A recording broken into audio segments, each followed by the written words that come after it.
Catherine and William stepped onto the balcony at Buckingham Palace, and the world collectively held its breath.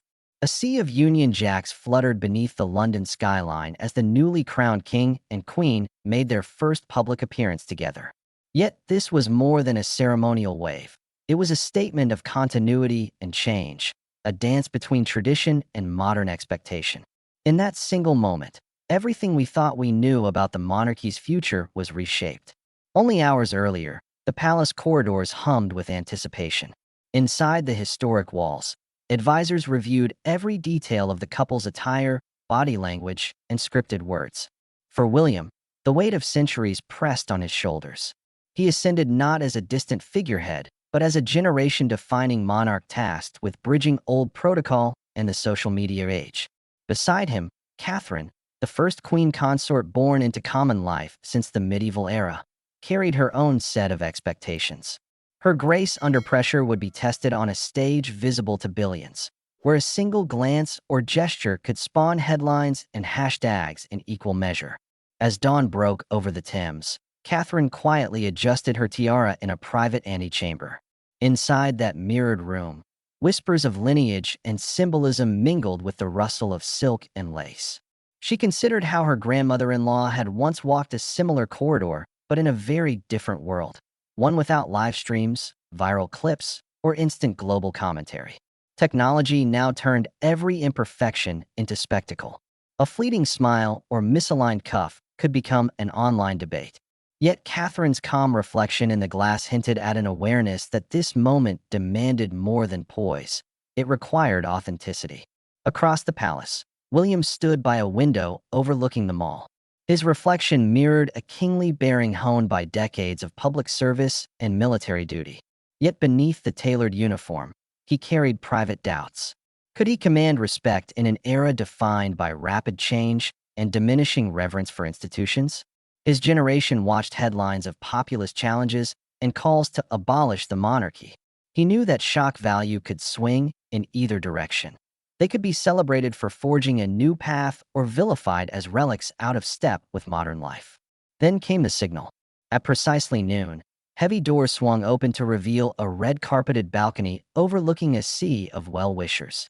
William and Catherine emerged, bathed in sunlight and history alike.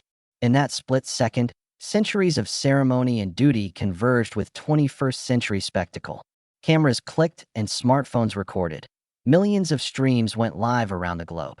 It was a moment that demanded both reverence for tradition and a nod toward contemporary relevance. Catherine took William's arm and offered a confident smile. The crowd erupted in cheers, the air charged with energy. Yet just as applause swelled, she subtly tilted her head, acknowledging a young fan holding a handmade sign. That single gesture became emblematic. Here was a queen consort who recognized the power of personal connection, not only the grandeur of protocol. William cleared his throat and spoke the first words of his reign, an invocation of unity, service, and hope. He referred to his late grandmother's reign, honoring her legacy, then shifted to the challenges ahead, promising to adapt, to listen, and to serve every citizen. The shock came next. As William concluded, Catherine stepped forward to address the crowd herself, an unprecedented move for a newly crowned queen consort. Her soft but resolute voice carried easily across the courtyard. "Today marks the beginning of a shared journey," she said. "One where tradition guides us, and innovation propels us." A ripple ran through the assembled masses. The phrase, "innovation propels us," echoed like a challenge to the ages, hinting at a monarchy unafraid to engage with technology, social causes, and global audiences. Backstage, senior courtiers exchanged glances. Many had expected the queen consort's address to be a token, but Catherine's choice of words injected fresh momentum into the ceremony.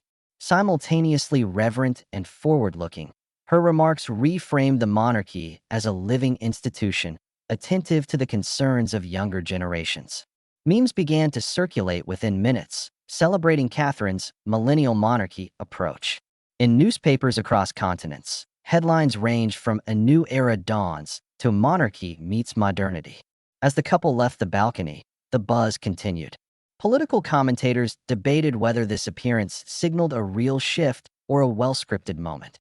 Pundits in Washington and Canberra weighed in on the monarchy's relevance, while royal watchers in Tokyo marveled at the seamless blend of ancient pageantry and modern messaging.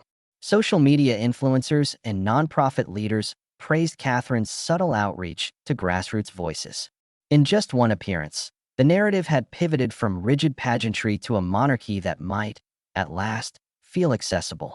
And so, Catherine and William's first act as king and queen did more than shock the world. It reframed the monarchy's role in the 21st century.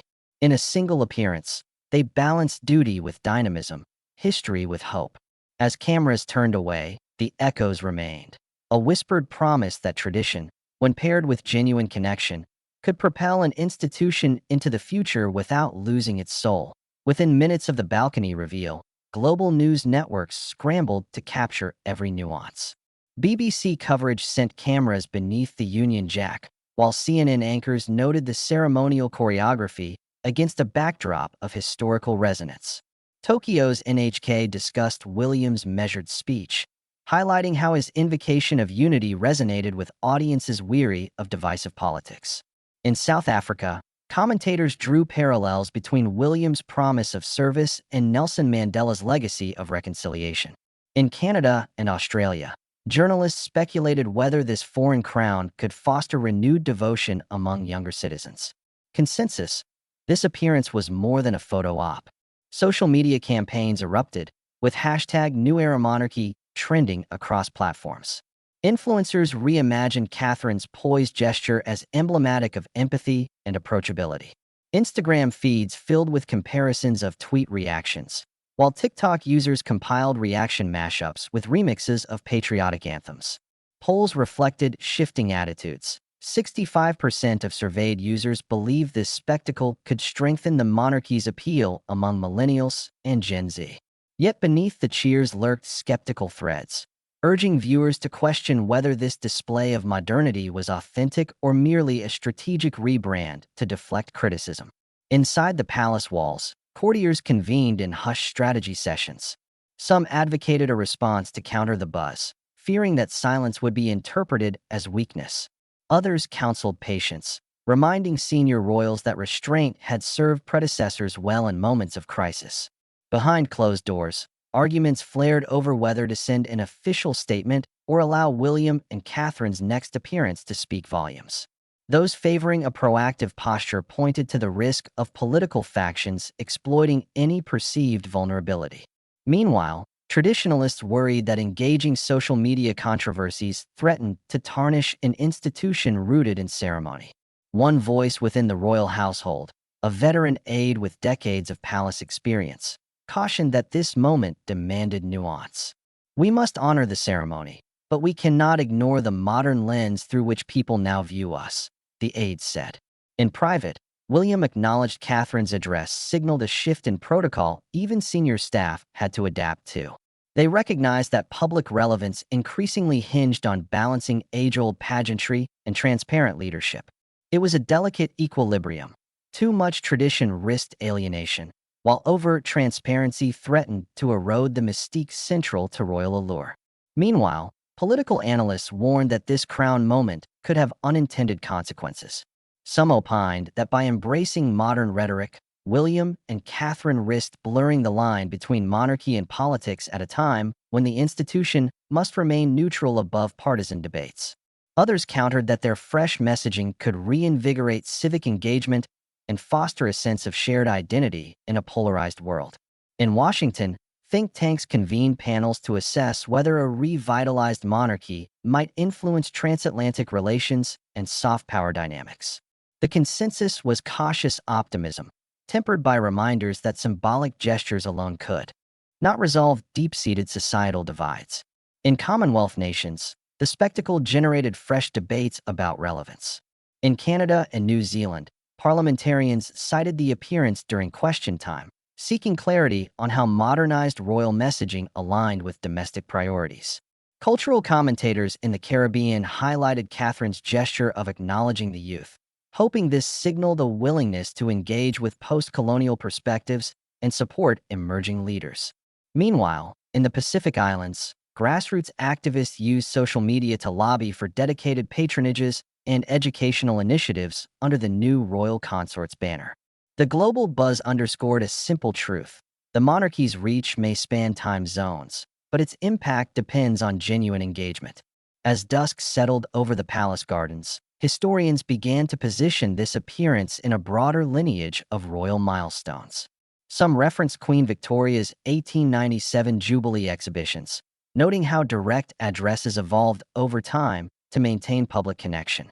Others drew lines back to medieval pageantry, when monarchs rode through crowded streets as sovereigns and participants in shared ritual.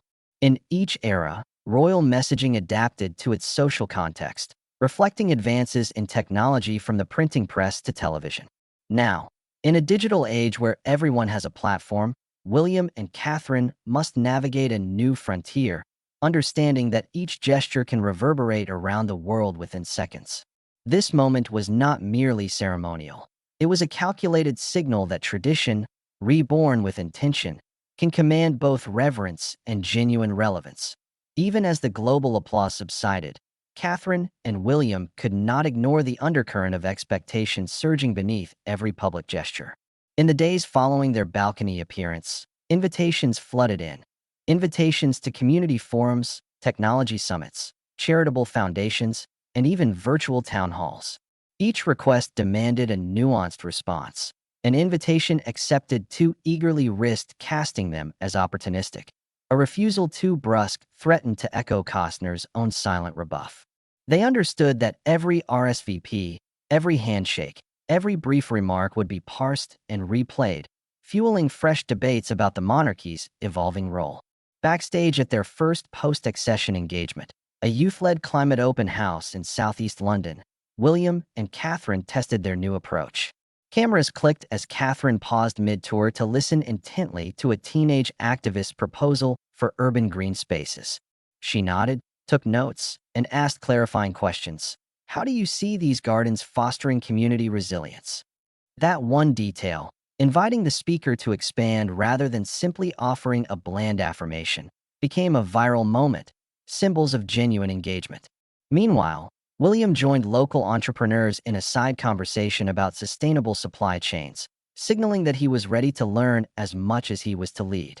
Contrast this with past generations of royals, whose appearances often adhered to rigid scripts and tightly controlled messaging.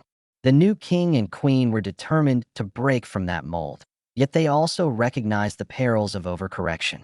Too many surprises could fracture the institution's stable image. Their solution: a calibrated blend of predictability and spontaneity. Official outings would be prefaced by clear objectives, announcing the launch of a mental health initiative, for example, while unscripted moments, like Catherine's impromptu garden tour detour, would remain genuine surprises. Meanwhile, the palace press office adjusted its tactics. Rather than issuing broad communiques, they started releasing micro-updates, short video clips highlighting quiet visits to small-town community centers, candid photographs of the couple walking hand-in-hand through local markets.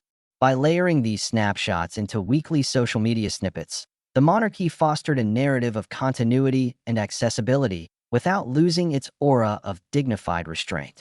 The tone of captions shifted too, from formal proclamations to conversational reflections. Inspired by today's roundtable, read one post. As we explore how to empower grassroots changemakers, critics, predictably, pointed out the inherent paradox. How could an institution defined by hierarchy genuinely champion egalitarian ideals? Some op-eds warned that this modern veneer might collapse under the weight of entrenched privilege.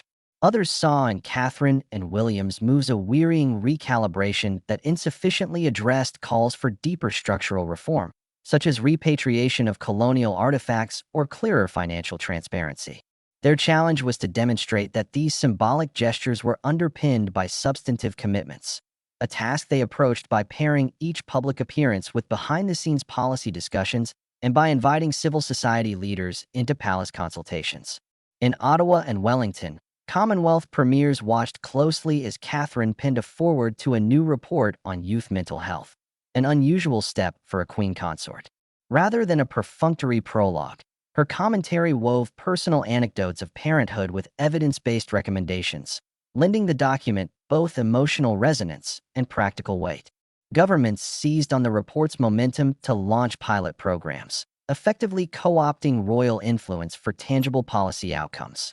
Such alignment between ceremonial presence and legislative action hinted at a new model of soft power leadership, one rooted in collaboration rather than mere patronage.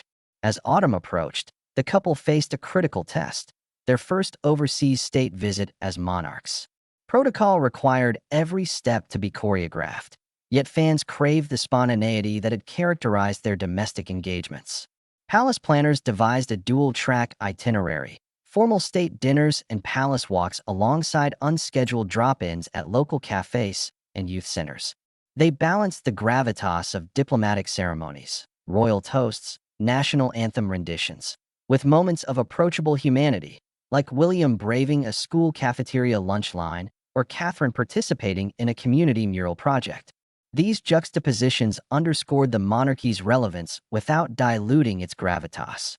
Behind every decorated carriage procession, then, lay the quiet work of relationship building. William spent hours memorizing the names and backgrounds of every host family. Catherine instructed her team to source locally made floral arrangements, symbolically rooting the monarchy in each community they visited. Their synergy exemplified a stark contrast to earlier reigns, when overshadowing the host nation with British pomp often resembled a colonial throwback. In 2025, the message was clear. The monarchy would honor sovereignty by demonstrating respect, adaptability, and humility. Yet for all these careful maneuvers, both critics and supporters awaited signs of deeper impact.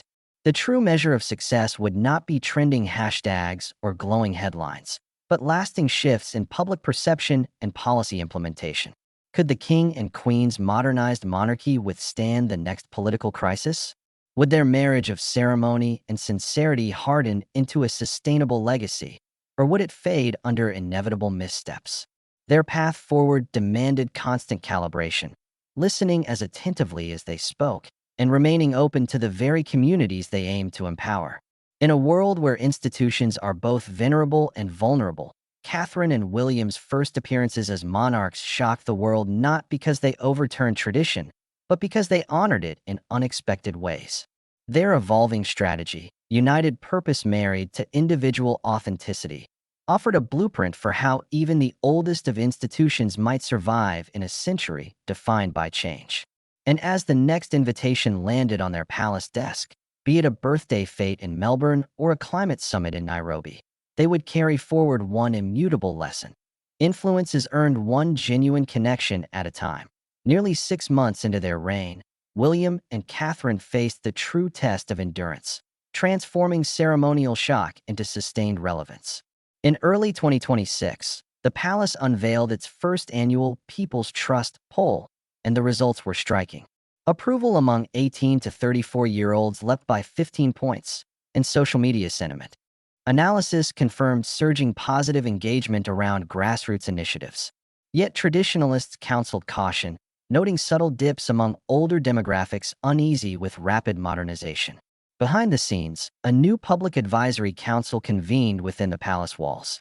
Chaired by a seasoned diplomat and populated with youth activists, small business founders, and cultural historians, its mandate was clear: translate royal symbolism into actionable projects without breaching constitutional neutrality.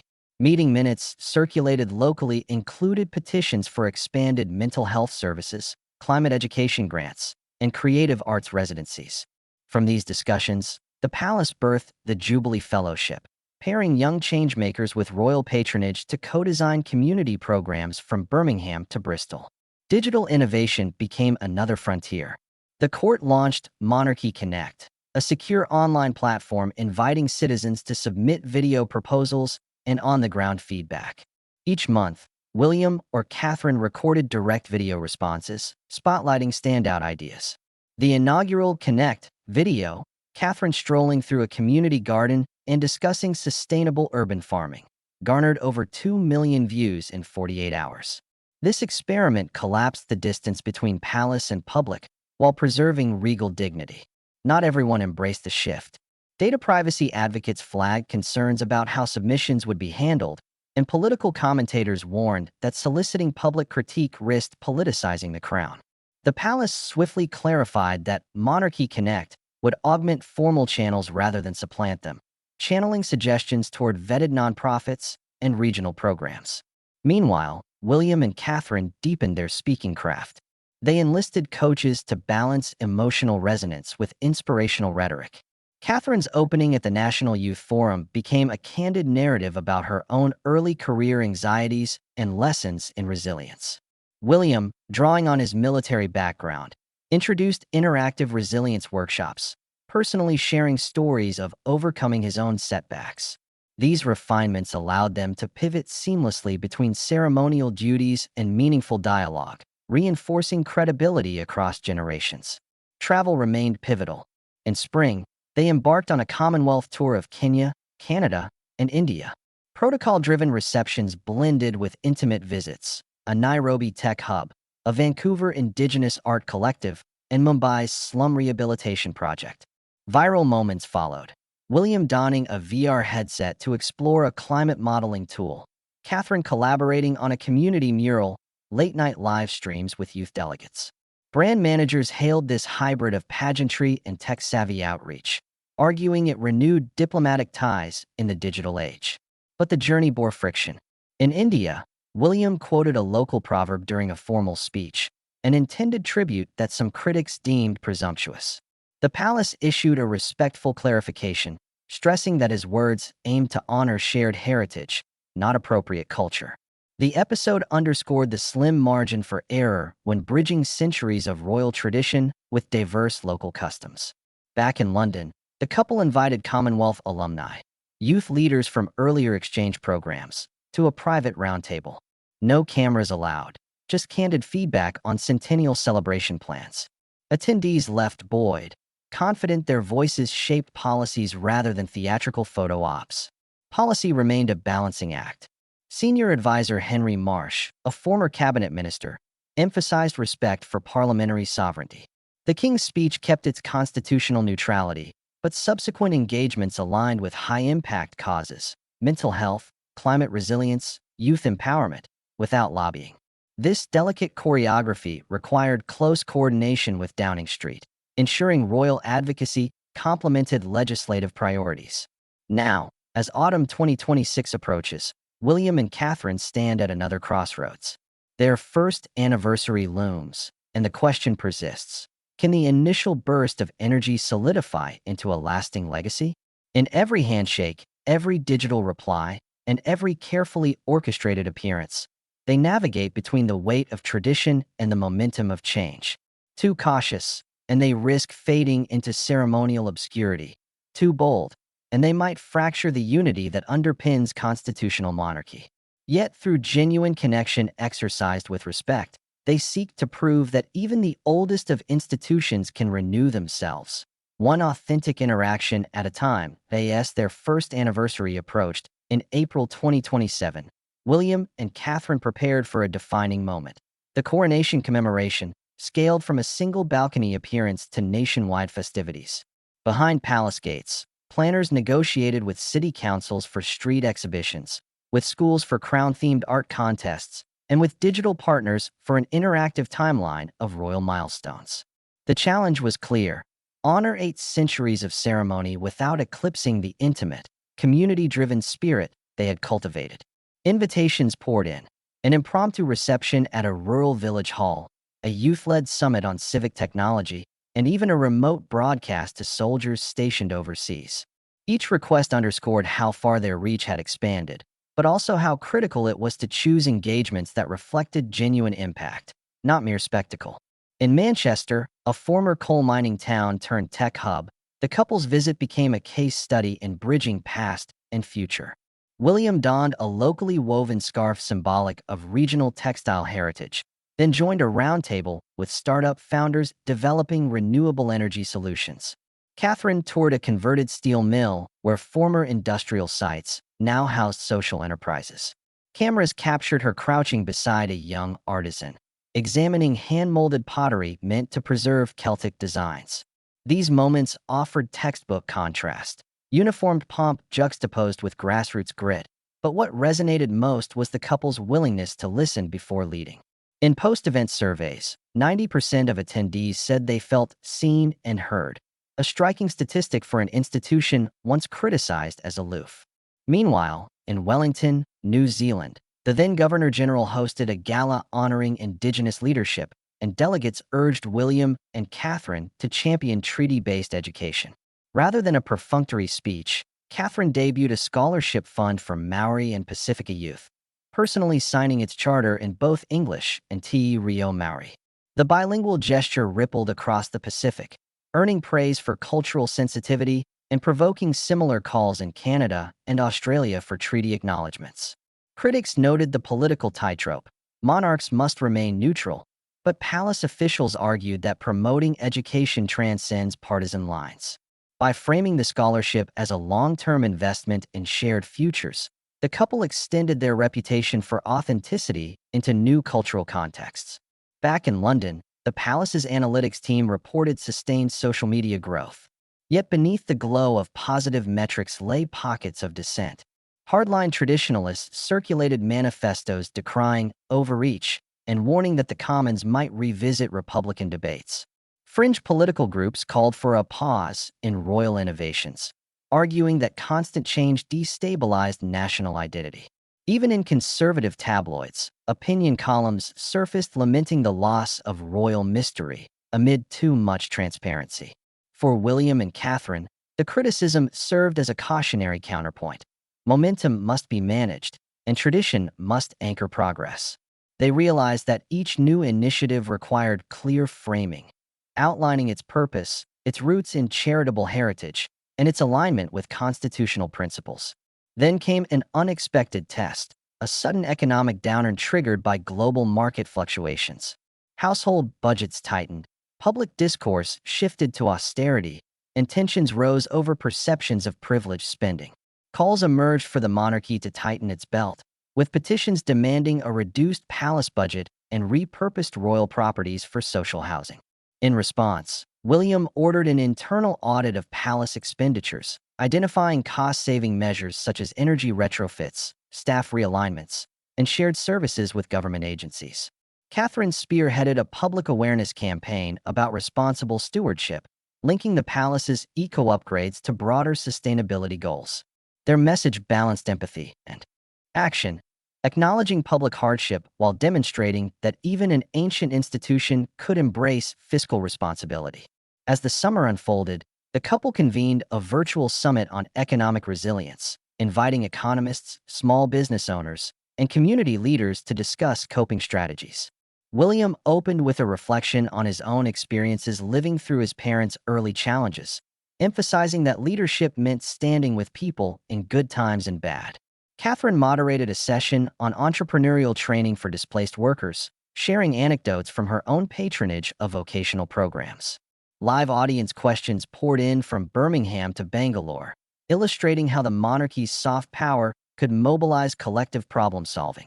In the summit's aftermath, local governments reported increases in funding for retraining programs. Credit unions launched microloan schemes, and NGOs cited the royal endorsement as a catalyst.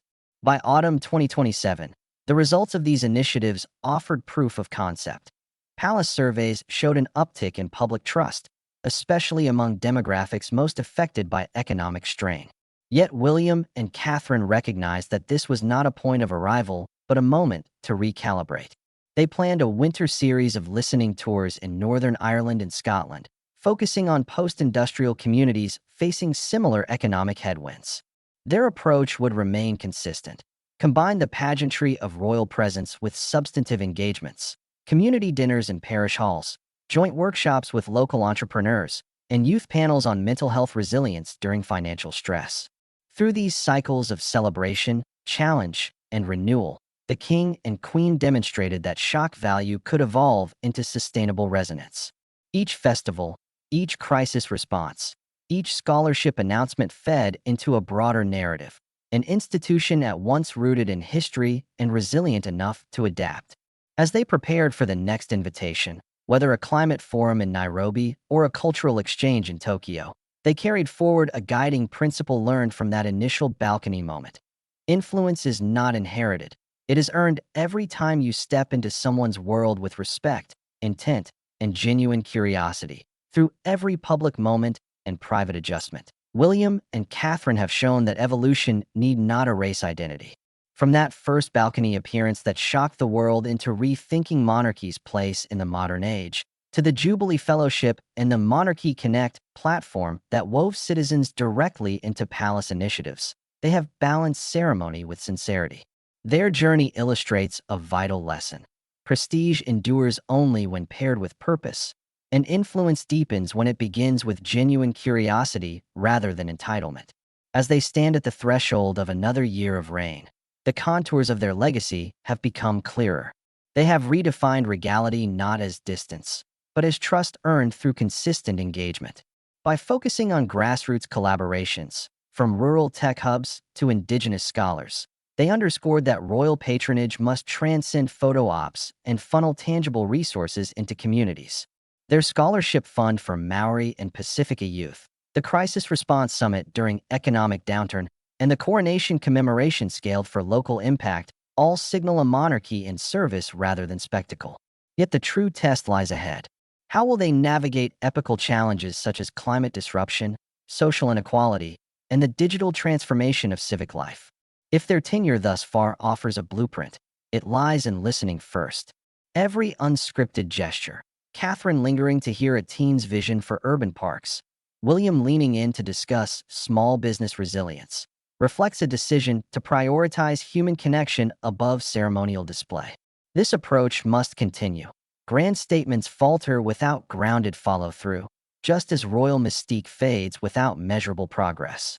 Internally, the palace must integrate this ethos into its institutional fabric. Monarchy Connect succeeded when feedback loops remained transparent and results visible, but long-term trust requires embedding citizen voices into decision-making structures. Whether through regional advisory councils, rotating fellowships, or digital town hall residencies, the couple should expand participatory mechanisms as enduring channels rather than one-off experiments. By democratizing access to the crown's soft power, they ensure that the monarchy remains a living institution, responsive to evolving social currents. At the same time, they cannot abandon the traditions that confer unique authority upon their roles. The pageantry, the state dinners, ceremonial robes, and baton processions, serves as a connective thread to history, reminding citizens of the monarchy's continuity even amid change. Those rituals become most potent when juxtaposed with modern outreach. A coronation parade followed by community-led street festivals, a royal toast preceded by a digital ring of solidarity among climate activists, or a Commonwealth visit that pairs palace receptions with marketplace town talks. Such contrasts reinforce the crown's adaptability while preserving its core symbolism. Looking outward, William and Catherine's model may influence other institutions grappling with relevance in the 21st century. Political offices, corporate boards, and nonprofits alike face pressures to modernize without losing their foundational missions. The Sussexes' missteps, Costner's six-word rebuff, and Catherine and William's measured responses form a tapestry of cautionary tales and best practices. That authority must coexist with accountability, that boundaries establish respect, and that every invitation carries implicit expectations. Their success hinges on translating ceremony into service and visibility into value. For publics around the world, this evolving monarchy offers more than historical pageantry.